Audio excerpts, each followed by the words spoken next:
విజయానికై 3 విషయాలు అవసరమవుతాయి. ఒకటి శారీరక ఆరోగ్య బలం, రెండోది మానసిక బలం, మూడోది సహకార సామాజిక బలం. శారీరక బలం కోసం ఆహారం ఆరోగ్యకరంగా ఉండాలి.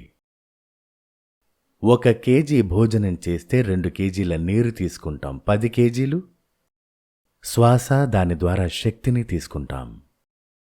10 కేజీల ఆహారం శ్వాసక్రియ ద్వారా వస్తుంది. అటాచ్ బాత్రూంని వాడుతున్న వ్యక్తులు ఈ 10 కేజీల ఆహారాన్ని పాడు చేసుకుని మురికి ఆహారం తింటారు. వీలైనంత వరకు బాత్రూం వేరుగా ఉండాలి. ఏది ఏమైనప్పటికీ ఆవు పేడతో చేసిన పిడకలు, ఆవు పేడతో తయారైన అగరబత్తీలు, ఆవు నెయ్యిలో ముంచి వెలిగిస్తే అది శక్తి ప్రాణాయామం అవుతుంది. ఆవు పేడ పిడకలపై బొట్టు బొట్టుగా ఆవు నెయ్యి పోస్తే శక్తివంతమైన ప్రాణం సృష్టిస్తుంది. శక్తివంతమైన భోజనం అది. నేను ఆ భోజనమే చేస్తాను. రొట్టెలు, కూరలు తక్కువ తింటాను. స్వచ్ఛమైన శ్వాస మరియు నెయ్యి అప్పుడప్పుడు కర్పూరం యొక్క బిళ్ళ అగరబత్తిపై పెడతాను. అది శక్తివంతమైందే. అప్పుడప్పుడు కర్పూరం బిళ్ళ చిదిమి ఇంట్లో చల్లితే ప్రాణవాయువు బాగా తయారవుతుంది. శరీరం ఆరోగ్యంగా జాగ్రత్తగా చూసుకోవాలంటే ఆహారం శుద్ధంగా ఉండాలి.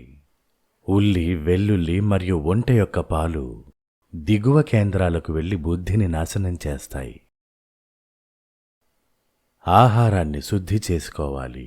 మీ హక్కుదై ఉండాలి. స్వచ్ఛంగా ఉండాలి. ఏడుపు, విచారం, చెడు వైఖరితో వంటను చెయ్యొద్దు. వంట వండే స్థలం, సాధనాలు, చేసేవారి భావాలు, చేతులు మరియు వంట వండే ప్రదేశం శుద్ధమవ్వాలి. ఇది ఆహార శుద్ధి.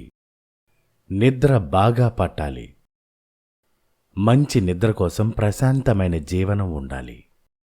పడుకునే ముందు జాగ్రత్తగా వినండి. పడమర వైపున తల ఉంటే బెంగ మిమ్మల్ని వదిలిపెట్టదు. ఉత్తరం వైపున తల ఉంటే వ్యాధి మిమ్మల్ని వదిలిపెట్టదు.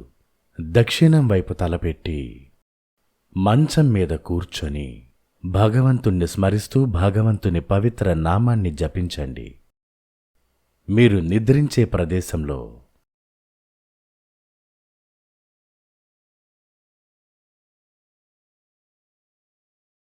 వీలైతే అప్పుడప్పుడు ఆవు పేడతో చేసిన పిడకల ధూపాన్ని వేయండి. ఎప్పుడైనా ఆవు నేతితో దీపాన్ని పెట్టండి. ఆపై భగవన్నామాన్ని జపించండి. హరి ఓం ఓం ఓం ఓం ఓం ఓం ఓం ఓం ఓం ఓం ఓం ఓం ఓం ఓం ఓం ఓం ఓం.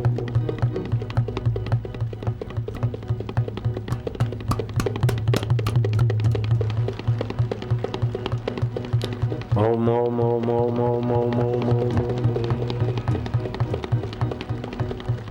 हरि ओम ओम प्रभु जी ओम प्यारे जी ओम ओम ओम.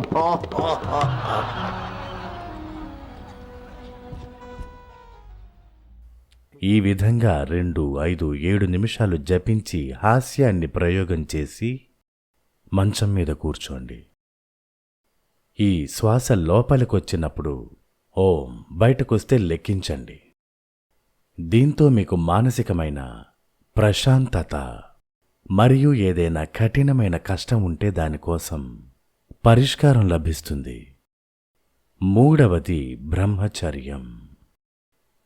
భార్యాభర్తలు బిడ్డకు జన్మనిచ్చేలా ప్రవర్తించండి. అంతేగాని వ్యర్థంగా శారీరక సుఖాలను అనుభవిస్తూ ఒకరి వెన్ను విరిచే కార్యక్రమాన్ని చెయ్యకండి. ఈ 3 విషయాలు ఆహార స్వచ్ఛత, చింతలేని మంచి నిద్ర, బ్రహ్మచర్యం ఇవి భౌతిక ప్రపంచంలో విజయానికి కీలకమైనవి. ఆధ్యాత్మిక ప్రపంచంలోనూ కీలకం. ఈ విజయం ఆది దైవిక, ఆది భౌతిక మరియు ఆధ్యాత్మికం మూడింటికీ అవసరమైనది.